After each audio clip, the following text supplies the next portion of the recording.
Good morning, good morning. Papunta po tayo sa sinasabi nila na kahapon ay may sunog dito, no? Dito banda sa unahan, no?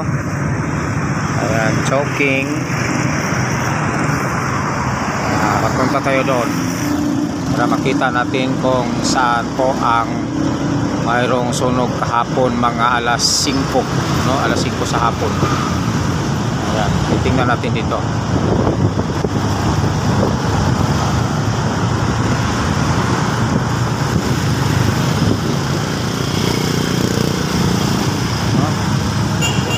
Nasaan? Dito. Ayan. Tingnan natin. Dito tayo doon. Dito natin makikita, no? Ayun.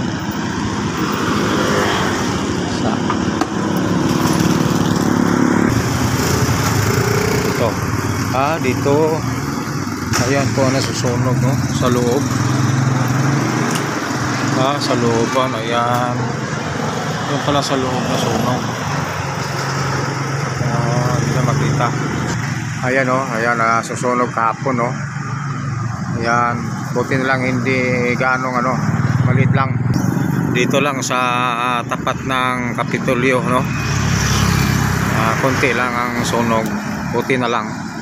Ganun ang nangyari, hindi masyadong malaki ang pinsala. Okay guys, hanggang dito na lang ang video ko guys. Maraming salamat sa inyong papanood. Paki-subscribe na lang po ng ating video at paki-pindot lang po ng notification bell para updated po kayo sa ating video na i-upload. Thank you.